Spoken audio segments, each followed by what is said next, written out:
If it's happening in professional wrestling, we're breaking it down. The matches, the moments, the rumors, and yes, even the hot takes. This is Pro Wrestling Focus. No nonsense, no wasted motion, just pure wrestling talk. Now here's your host, Cody Springer. Welcome back to Pro Wrestling Focus. And today we're going to be changing some things up here. We have a fresh new format for the podcast. So how it's going to go, there's going to be 4 core parts of the podcast going forward.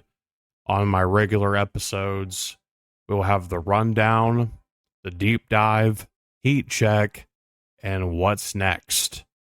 That'll be the 4 core parts of the podcast. And, I think it's going to be a refreshing change of pace format.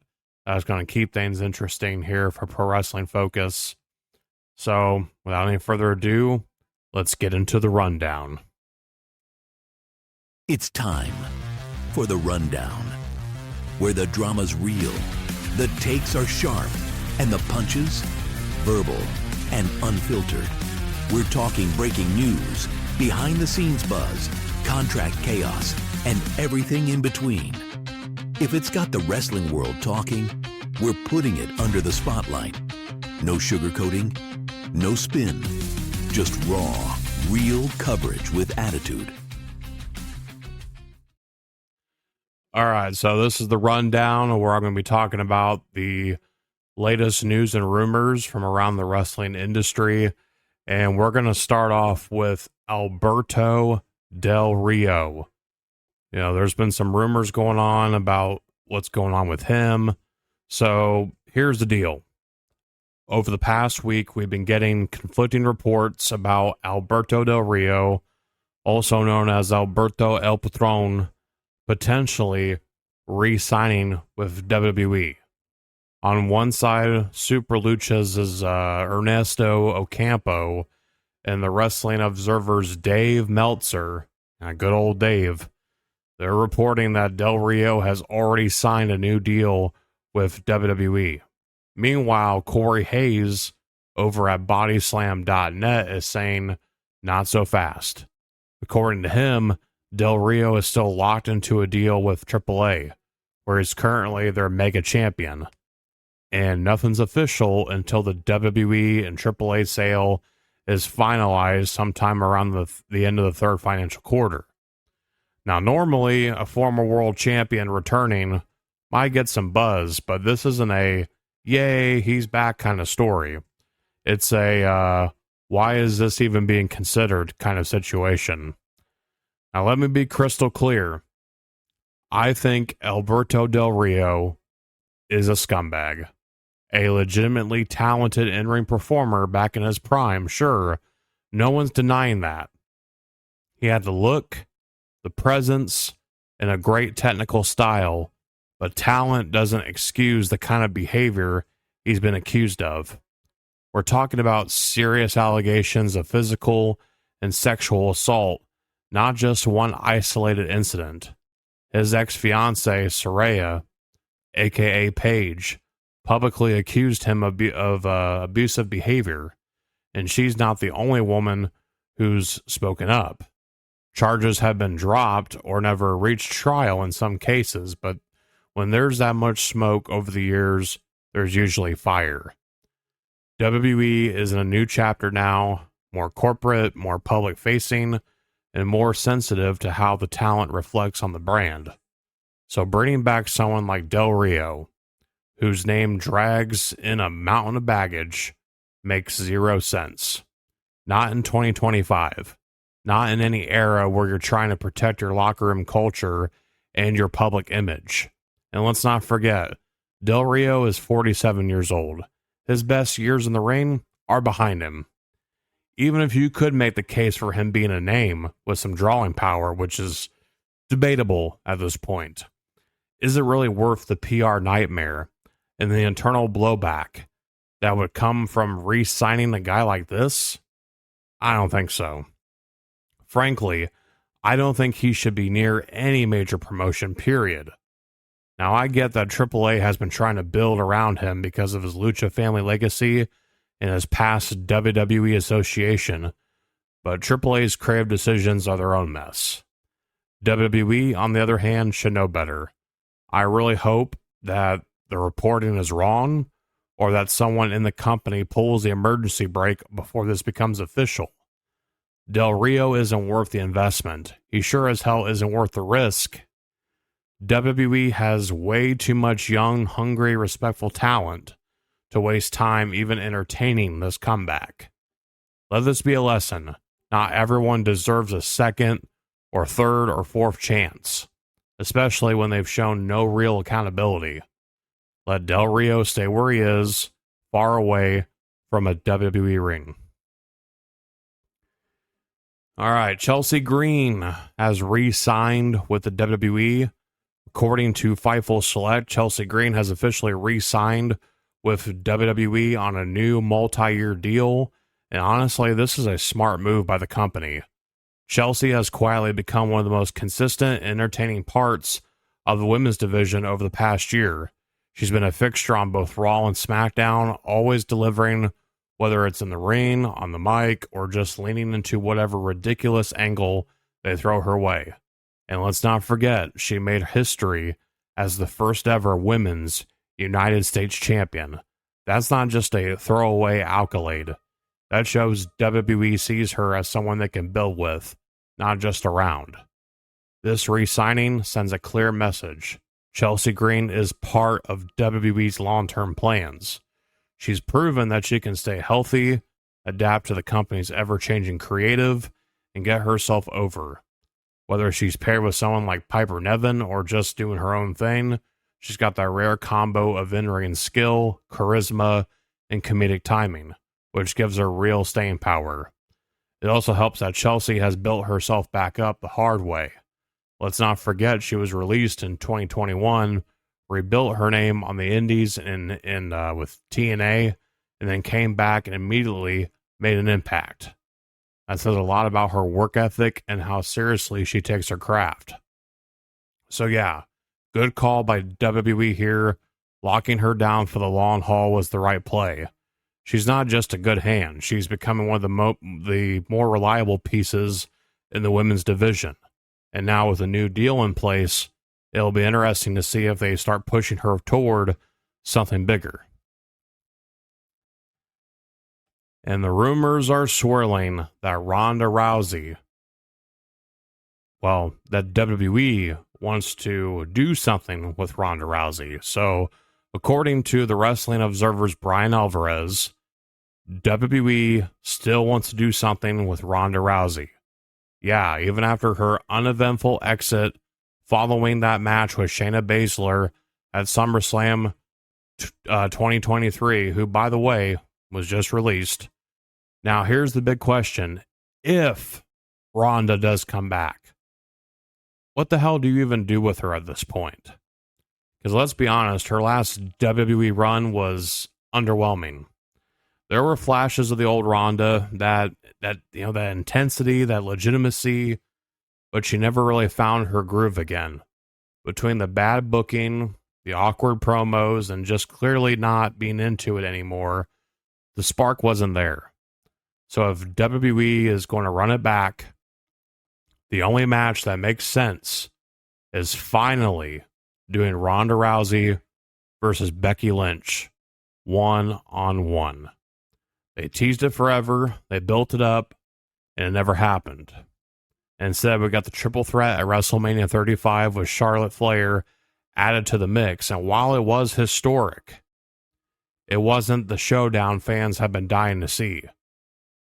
WWE still has that card to play, but time's ticking. Ronda isn't exactly out here grinding for reps anymore, and Becky has clearly moved on to other stories. So if you're going to do it, pull the trigger and make it fucking matter. But here's the complication. Backstage politics. Ronda's made it very public that she doesn't have much love for some of WWE's former power players. She's gone on record blasting Vince McMahon, Bruce Pritchard, and John Laurinaitis. She even said the reason her and Becky didn't get that singles match is because, quote, Vince is an 80-year-old asshole. And honestly, she's not wrong. Now, Ronda and Triple H, that's a different story. They've always had a solid relationship. She respects him. He's the one who helped bring her in during that first run. But there's still one guy behind the curtain that could be a major problem for her. Bruce Pritchard. Ronda flat out does not like Bruce. In her book, she told a pretty disturbing story about Bruce telling Aaliyah when she was on the roster that none of the women on the roster wanted to work with her and that the producers were actively trying to bury her. When confronted, Bruce supposedly denied it like a coward. That's a pretty serious accusation, and Bruce might be the reason why this return doesn't happen. Now look, I don't have a personal beef with Bruce Pritchard, but the man has Vince McMahon's stooge stamped on his forehead. And frankly, I'm surprised he still has a role in Triple H's version of WWE. Maybe it's because he knows how to kiss the right asses or just plays the political game too well. Who knows? Bottom line, a Ronda return, it's not impossible, but unless WWE is willing to clear the air backstage and do some actual long-term storytelling, specifically with Becky, I don't see the value.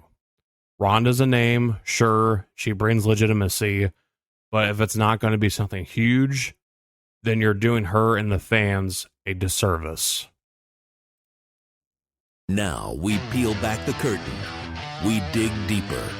We ask the questions nobody else will. And we damn sure don't pull punches. This isn't just commentary. This is the deep dive, where the takes are thought out and the passion is always turned up to 10. So if you're looking for fluff, wrong segment. If you want the why, the how, and what it really means, welcome to the deep dive. Let's go. All right, now we're here in the deep dive where I'm going to literally dissect everything about a specific subject. And I'm going to be talking about fans complaining about people like Jey Uso being in the main event slot and why entertainment value matters more than wrestling. So, yeah, people don't like Jey Uso being in the spot he's in. You know, they hate that he's the world heavyweight champion, that he beat Gunther at WrestleMania and everything, and they just feel like Jey Uso doesn't deserve anything of what he's getting. Now, I do think, like, people complaining about it are the same fickle fans who turn on every single person. Whether it was Cena, Punk, yeah, people even turn on Punk, Daniel Bryan, Roman Reigns, you know, it's the same fickle fans who, you know, they get behind someone, they're like, oh yeah, that's my guy. Fuck yeah, he's amazing. You know, I love him. You know, he's great. I hope he gets the world title. I hope he main events WrestleMania because he deserves it, blah, blah, blah, blah, blah. And then when they finally get in that spot, if they win the title, if they main event WrestleMania, then that same fan who is hoping for their success begins to turn on them. Like, oh yeah, he's starting to become boring now. You know, it's the same shit every week. He's, you know, I'm not interested anymore. You know, like Cody, for example. You know, everyone was behind Cody Rhodes going into WrestleMania 40. Like, oh yeah, Cody's got to finish the story. Blah blah blah. Yeah, Cody this, Cody that, and then Cody gets what he, you know, what the people have been wanting was for him to finish the story, and then people started turning on Cody, saying that he's boring as the champion and that his title reign sucks and that, you know, it's not interesting. You know, basically saying Cody's boring. Well, I'm going to tell you this right now. The online wrestling audience doesn't speak for the entire wrestling audience. Because Jey Uso is selling merch. He's getting one of the loudest reactions in the crowd. People are doing the yeet.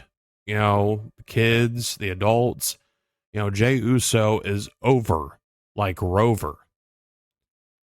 Jey has stepped out of that shadow of being just a tag team wrestler with his twin brother, Jimmy.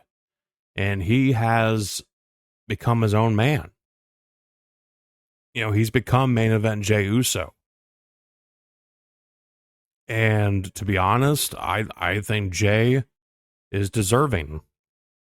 Now, a lot of people like to hate on Jey, saying that he's not that good of a wrestler, and and that basically he uses the same moves as his cousin Roman Reigns, with the spear. I'm like, how everybody in the family uses the damn spear at this point, like how fucking Jimmy uses it, Solo uses it, like everybody uses the spear now. I mean, if you're a part of the bloodline, pretty much, or were a part of the bloodline. But yeah, everyone uses a spear. I mean, to be honest, I don't think Jey is that bad of a wrestler. I think he's a good wrestler. But I don't think he's that kind of guy that is going to carry a match. You know what I mean? Like, he needs to work with other great talent in order to have a great match.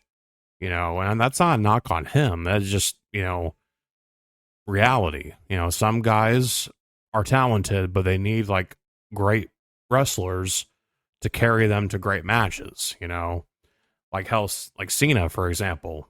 Cena needed to work with people that were better wrestlers than him in order to have a great match. But people are probably, wondering why Jey Uso is in the spot he's in. It's because he's entertaining. This company, the WWE, the three letters stand for World Wrestling Entertainment. Entertainment. Because why do we watch wrestling? Why do we watch wrestling? It's because we like to be entertained by it. But then people are going to be like, well, Cody, you make it seem like entertainment is all that matters in wrestling, and that wrestling don't matter. No, the wrestling is still important, because you got to be able to work, and you got to be able to go out there and have a good match, But if a guy comes out to the ring, and yeah, he's a great wrestler, but if he doesn't entertain you, if he's boring, you ain't gonna watch him.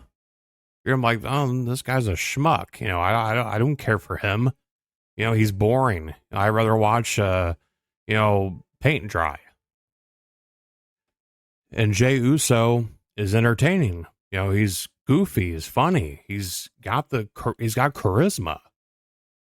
The entertainment value outweighs the wrestling. And Jey, he's over with the fans. People love Jey Uso. Kids love Jey Uso, man. Oh, my son, he's 4 years old. He don't really watch a lot of wrestling, but he knows who Jey Uso is, and he likes Jey Uso. Jey Uso is probably his favorite wrestler when he does watch wrestling. My son, he knows a little bit about wrestling, but he's not like watching it like religiously. You know what I mean? So but Jey Uso is his guy. But let's make it clear. Let's make this clear right now. Just because my son likes Jey Uso, that's not the reason why I'm defending him. I'm defending Jey Uso because, I think, he's getting a lot of, stupid complaints. Like, he's going out there and he's portraying a character every week on television, and it just happens that he's getting over with it, and that he's become one of the top guys in the company because of the character. And I don't think that's a bad thing. If he's selling merch, selling tickets, that's what this is all about. This is what the business is all about, is making money, selling tickets, selling merch, putting asses in seats. That's what wrestling has always been about, is selling tickets. And Jey Uso is one of the reasons why WWE is selling tickets. It's as simple as that. So that's why Jey Uso is getting the push that he's been given. And that's why he's the World Heavyweight Champion. And it's because he's charismatic, he's entertaining, and he's over. It's as simple as that. And yeah, you can bitch saying, he's not a great wrestler. Okay, but you don't have to be a great wrestler. You don't have to do Canadian destroyers and do all these crazy submission moves. Now, don't get me wrong. I can appreciate a great wrestler, like a CM Punk, like a Daniel Bryan, but they got to be able to entertain me as well. They got to have a character that I can buy into. It's about having that emotional investment. And for a lot of fans that go to the shows, and for these kids, they're invested into main event Jey Uso.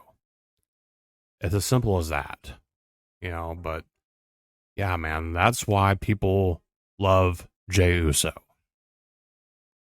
It's time to stop sugarcoating who's cooking, who's cold, who needs to step up, and who's out here stealing the damn show. This is where we call it exactly how it is. No filters, no fluff, just facts, and maybe a little fire. Welcome to the Heat Check, where we turn up the temperature. And if you can't take the heat, you already know the rest.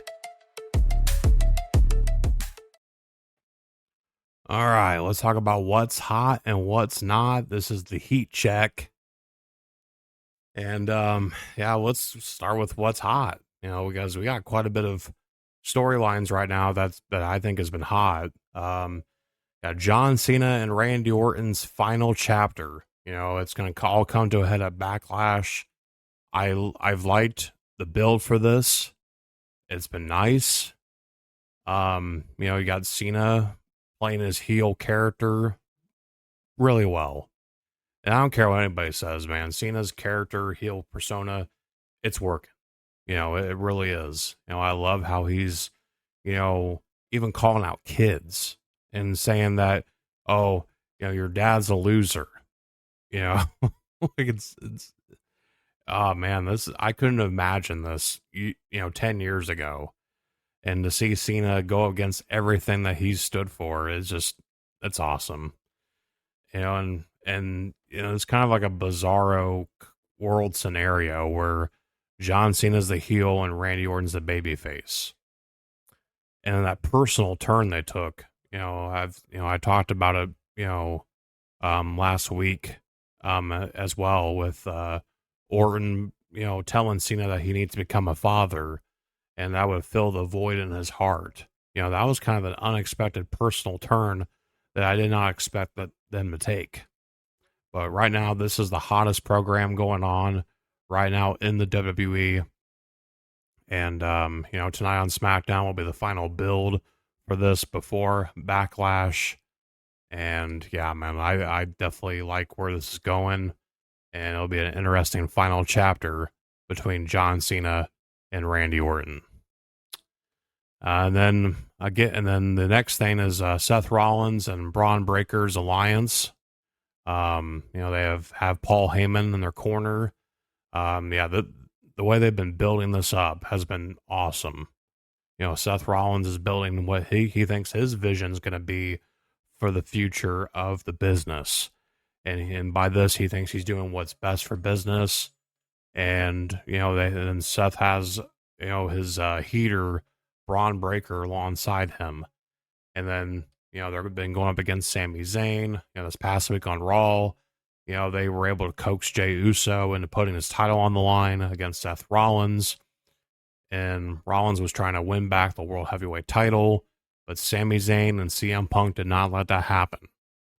I called it. I said that that CM Punk was going to get involved in this program, Punk wasn't going to let this go, and Punk returned this week on Raw, to help out Sammy and Jey. And yeah, man, I think maybe at Saturday night's main event is when we're going to see a tag team match, Seth Rollins and Braun Breaker against Sami Zayn and CM Punk. I think that's when we're going to get this match. I was thinking maybe it would have been at Backlash, but they kind of want to build this up a little bit more. But yeah, I definitely think at Saturday night's main event that we're going to get that tag team match. And then Pat McAfee and Gunther. Yeah, this has been a hot program. The Raw after WrestleMania, we saw it. Gunther tried to attack Michael Cole. Pat McAfee protected Cole, but he ended up getting choked out by Gunther. And then Gunther in storyline was suspended, and Gunther's suspension has been lifted. And then we have the confrontation between Pat and Gunther this week on Raw. And yeah, this has been intense, unexpected, and it's been refreshing. And yeah, it's going to come to a head this Saturday at Backlash when Pat gets in the ring with Gunther. And yeah, man, it should be a pretty interesting match for sure. I like this is where this was going, and I was kind of hoping they would drag this out a little bit, maybe build it into SummerSlam, but I think they got other ideas for Gunther at SummerSlam. But yeah, so Pat McAfee and Gunther, definitely been a fire program for sure. And then Lyra Valkyria and Becky Lynch. This has kind of been on the low-key side of things, but this has been a hot program, in my opinion. We've seen Lyra Valkyria step up, show some character, show some passion, show some fire that she's been desperately needing to show. Because, we've had people talk shit on social media saying Lyra's boring, that she should not have been the first ever women's Intercontinental Champion. And then now she's in a program with Becky Lynch. Becky Lynch turned on her. She's the heel, saying, that Lyra's ungrateful, that she made Lyra, and this, that, and the other thing. And this is going to be a fucking banger of a match at Backlash. But yeah, this has been a great program. The promos have been good, confrontations have been good, and yeah, it's just really good stuff that they've been putting together with creative here for this match. Now let's talk about what's not hot, and that's Jey Uso and Logan Paul. That match is likely to happen at Saturday night's main event. It'll be Jey Uso's second championship defense. A lot of people thought this was going to happen at Backlash, but I think they're going to save it for Saturday night's main event. And I just don't think this is clicking for people, and it's not clicking for me either. I understand, they're trying to do something with Logan Paul. They're trying to keep him in that upper mid card to main event picture when he is around. But yeah, I just think, it's just not doing it for me, man. And the fact that they kind of, put this program on the back burner this week and in favor of a Jey Uso and Seth Rollins title match is interesting. And when the show went off the air, they had Logan Paul hit Jey Uso with that knockout punch. And so, because they've been doing a lot of stuff where they've been running angles off the air. When Raw goes off the air on Netflix, they kind of do those post-show angles and stuff. Triple H has been a real fan of that here lately. But to me, yeah, this one just isn't doing it for me. I just think, they're just giving Jey challengers, for his title run. I'm not expecting Jey Uso to hold the title for a long time. I mean, he could be a long world heavyweight title run for Jey Uso, but I'm kind of expecting it to kind of fizzle out by SummerSlam, if I'm being perfectly honest. But I'm hoping that after Saturday night's main event, he goes up against someone that's actually, you know, where we go like, oh shit, this is going to be good. But yeah, but as far as this goes, it's just not clicking for me. And then that's no offense to Jey or to Logan Paul, but it's just not, clicking for me, to be honest. The matches are done. The promos are cut. But now it's time to look ahead. What's the next move? Who's getting that title shot? Who's about to rise? And who's about to fall off the radar? Speculation meets strategy. Hype meets hard truth. This is where the future of pro wrestling takes shape. Welcome to What's Next. Let's talk about where it's all headed.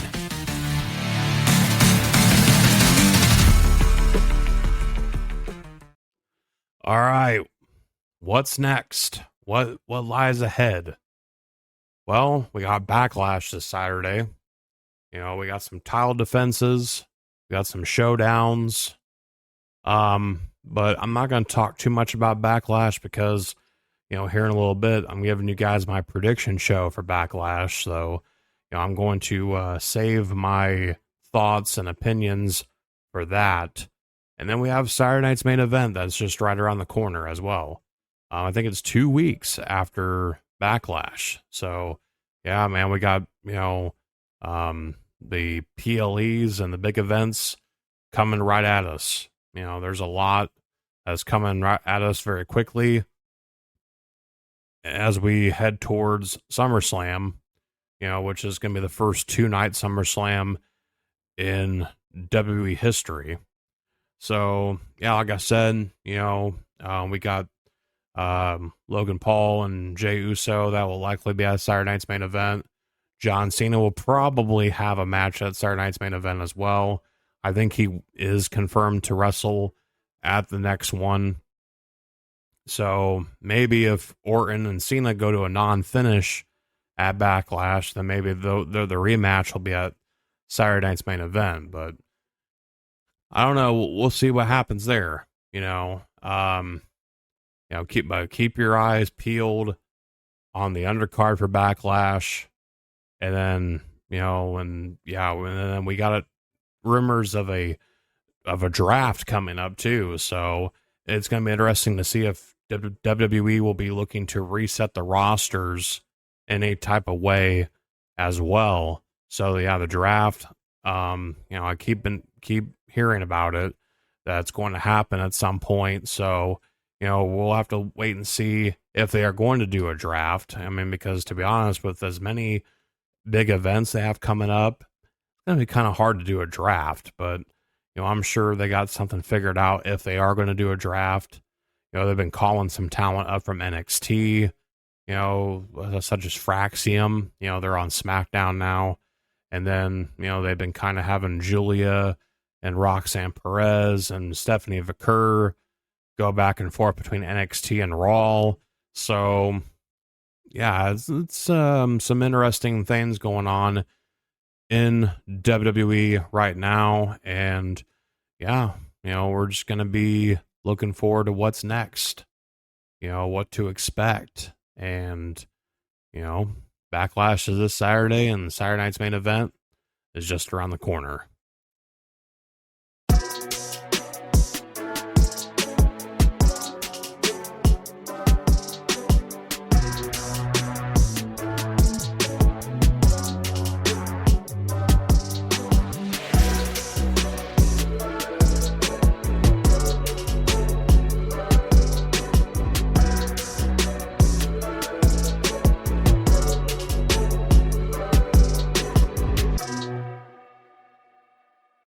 All right, that's going to do it, ladies and gentlemen, for Pro Wrestling Focus. If you're enjoying the podcast, make sure to subscribe, leave a rating, and tell a fellow wrestling fan or even a non-wrestling fan about my podcast, because I think I'm, could be educational to a non-fan. But yeah, we'll be back next week breaking down more chaos and more stories and whatever nonsense that WWE might throw our way. Until then, Keep it locked in, keep it real. And remember, just because someone was great in 2011 doesn't mean they belong in 2025. Talk soon. Stay focused.